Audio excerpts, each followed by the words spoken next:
Hello traders, and welcome to another installment of AM Trading. Identifying a valid pullback is a crucial and challenging step in analyzing market structure for every trader. Developing the skill to spot genuine pullbacks enables you to pinpoint authentic order blocks and inducement zones in the market, helping you steer clear of potential pitfalls. In this advanced episode, we'll delve into various types of pullbacks, trading strategies, and the associated price actions you might encounter in the market. But that's not all. We'll break down the key criteria and rules that elevate a pullback to a high-probability trade. If you find this information valuable, please give the video a thumbs up to show your support and consider subscribing to our channel if you're new. Let's kick things off by emphasizing the importance of identifying valid pullbacks in market structure. Mapping. Without this crucial step, you'll struggle to recognize upcoming price movements, including continuation trends, valid breaks of structures, and reversal patterns. So, what exactly is a pullback? In essence, it's a temporary reversal or pause in the price action against the prevailing trend. It occurs when buyers and sellers compete for dominance in the market, resulting in a trending or impulsive movement that creates internal liquidity, marked by inefficiency, or static liquidity waiting to be swept or filled. Consequently, the price experiences a reversal and a brief interruption against the dominant trend, filling internal liquidity or clearing static liquidity before resuming its overall direction. Price movement consists of three main sub-movements: impulse, corrective, and continuation. For example, let's consider this corrective move. We confirm its legitimacy through a verified break of structure. Additionally, we can pinpoint an order block located at the bottom, associated with the break of structure, BOS. In this scenario, we anticipate the price reaching our identified order block and reversing its direction to the upside. To align with this expectation, we may strategically place a buy limit order at the highest point within the order block. However, let's consider a scenario where our initially identified pullback turns out to be invalid, mistakenly regarded as a valid pullback due to its impulsive nature. In such cases, our identified order block loses its validity, and there's a heightened probability of the price triggering our stop loss. Now, let's delve into the process of identifying a valid pullback, along with the criteria and rules that warrant consideration. It's crucial to pay close attention throughout the video. As in the second section, we will explore various pullback types, price actions, and discuss associated trading strategies that you might encounter in the market. Before delving into specific candlestick examples of valid pullbacks, let's quickly break down candlestick uptrends and downtrends. In a candlestick-based uptrend, the pattern is characterized by consecutive bullish candles, with each candle surpassing the highest point of the previous one. This signifies robust upward momentum, and for a single bullish impulsive movement, it's crucial that the lowest point of each candle remains equal to or higher than the lowest point of the previous candles. This condition indicates that bearish momentum is restricted, and the overall trend remains predominantly bullish. The same concepts apply to the bearish scenario, where a candlestick-based downtrend involves consecutive bearish candles, each surpassing the lowest point of the previous one. In a single bearish impulsive movement, it's essential that the highest point of each candle remains equal to or lower than the highest point of the previous candles. Now, let's explore the process of identifying valid pullbacks in the market. In a bullish scenario, a pullback is deemed valid when a candle breaks below the lowest point of the previous candle, effectively sweeping its liquidity. For instance, in the provided illustration, the last red candle has broken below the lowest point of the third green candle, signaling a valid pullback. It's crucial to highlight that if the price fails to break below the lowest point of the last green candle, the pullback cannot be considered valid. Notably, the color of the candle does not influence the identification of pullbacks. Similarly, in a bearish scenario, a valid pullback occurs when a candle breaks above the highest point of the previous candles, sweeping liquidity in the process. To reinforce our understanding of pullbacks, let's analyze more examples. Consider a series of bullish candles as illustrated.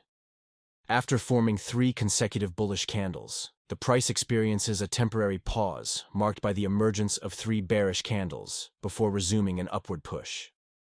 In line with the criteria for a valid pullback in a bullish scenario, the price must break below the lowest point of the last bullish candle formed just before the temporary bearish pause. In this case, it doesn't qualify as a valid pullback since none of the bearish candles has broken the lowest point of the preceding bullish candle or swept its liquidity. Consequently, we label this candle sequence as a bullish single impulse move. In a parallel scenario depicted in the second candle series, after the formation of successive bullish candles, a temporary pause occurs with the emergence of a single bearish candle. Since the price has not broken the low of any previous candle in this sequence, it cannot be considered a valid pullback. Conversely, if the bearish candle forms an equal high with the previous bullish candle, and the subsequent candle breaks and sweeps below the low of the bearish candle, it qualifies as a valid pullback. In this example, we observe a bullish impulsive wave followed by a correction and then another bullish continuation wave. Importantly, these concepts are applicable to bearish markets as well, and these principles can be applied across various timeframes and any price action-based chart. Here, we are examining the GBP/USD on a 1-hour timeframe, and it's evident that the price is in a robust downtrend. Let's pinpoint potential pullbacks by analyzing the chart. We observe a sequence of 3 bearish candles followed by a temporary pause marked by 3 successive bullish candles. Drawing lines from the highest and lowest points of the last bearish candle, before the pause reveals that none of the subsequent candles has exceeded the high of this bearish candle. Consequently, this does not qualify as a valid pullback. Instead, it should be considered an impulse move. To confirm a valid pullback, the price must break or sweep the liquidity below the latest candle created just before the temporary pause. In the subsequent observation, we see that the price has broken the high of this candle and continued in its primary direction, indicating a valid pullback. Similarly, we identify another pullback as the price breaks the highest point of another candle, which was the latest high before the temporary pause. Having covered the basic concepts of pullbacks in the first part of this video, we now possess the ability to identify valid pullbacks in the market. In the second part, we will delve into advanced concepts of pullbacks, including various pullback types that traders may encounter in the market, as well as trading strategies associated with pullbacks. Pullbacks can be categorized into 3 distinct models: aggressive, corrective, and sweeping. Now, let's delve into the details of each type of pullback and explore how to incorporate them to enhance the systematic nature of our trading plan.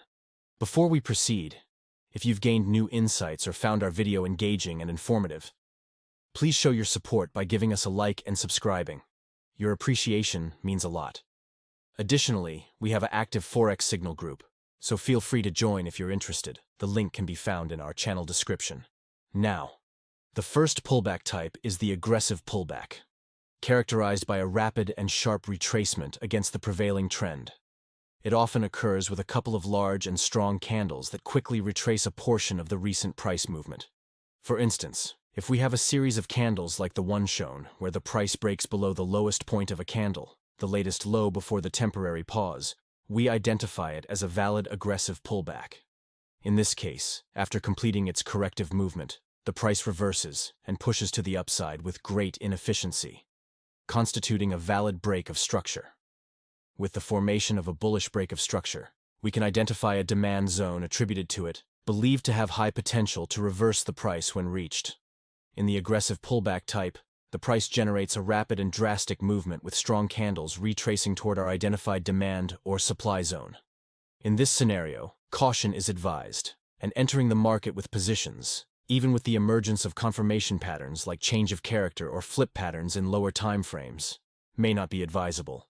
This is because if the price rapidly and drastically moves with strong candles into a supply or demand zone without subsiding its momentum, there is a high probability that the price will not react to that zone. Traders need to closely monitor price behavior in such cases and refrain from entering the market in situations like this. Moving on to the second type of pullback, the corrective pullback model, let's emphasize a crucial step in your trading journey: backtesting your strategies. Before applying any strategy to your real account, it's recommended that you backtest it at least 100 times to ensure its effectiveness. The corrective pullback is characterized by a more gradual retracement, typically consisting of multiple smaller candles. In this type of pullback, the price generates several internal structures until it reaches a point of interest, and the momentum and volatility subside. As mentioned earlier in the example provided, we observe a pullback as the lowest point of a candle breaks to the downside, leading to a valid break of structure and the identification of a valid order block. This order block is believed to have a high potential to reverse the price when reached. In the corrective pullback model, the price forms several internal structures with multiple smaller candles until it reaches the identified point of interest. Unlike the aggressive pullback, in the corrective pullback, we may consider entering the market when the price reaches the identified demand or supply zone. To facilitate this, we can utilize smart money concepts and various entry models, such as the aggressive or conservative entry model. For instance, we can place a buy limit order at the highest point of our identified order block and wait for the price to activate it. Alternatively, a more conservative approach involves waiting for the price to tap into the identified zone and then zooming into a lower time frame to search for any signs of a change of character or reversal patterns to confirm a market structure shift.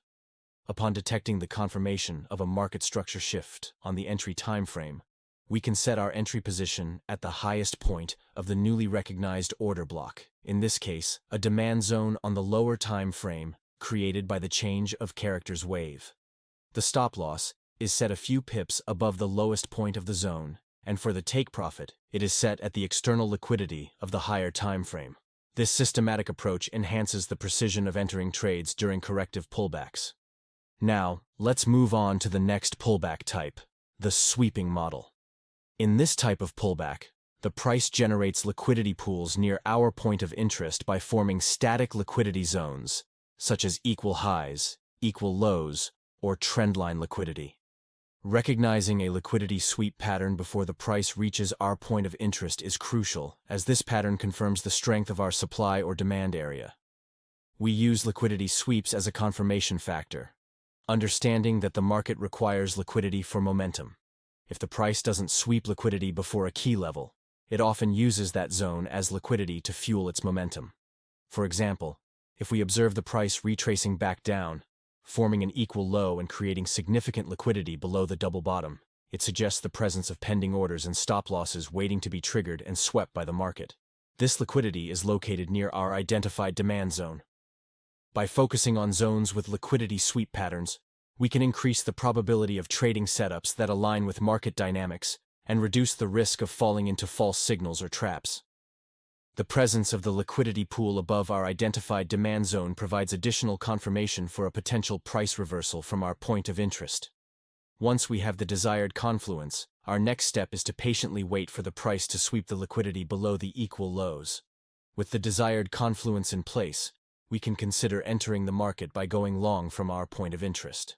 To optimize our entry point and achieve a better reward-to-risk ratio with a tighter stop loss, we can zoom into a lower time frame. Waiting for the price to tap into the demand zone and show a change of character, or any market structure shift signal, is crucial. After the formation of the newly generated demand zone on the lower time frame, we can then consider placing a trade. This approach enhances the precision of entering trades during sweeping pullbacks. That's all, traders. Thank you for watching, and I hope you find it helpful. Just to let you know, we have an active Forex Signals group link in our channel description. Feel free to join us and learn along the way. Lastly, don't forget to click on the like and subscribe button, and we will see you on the next one.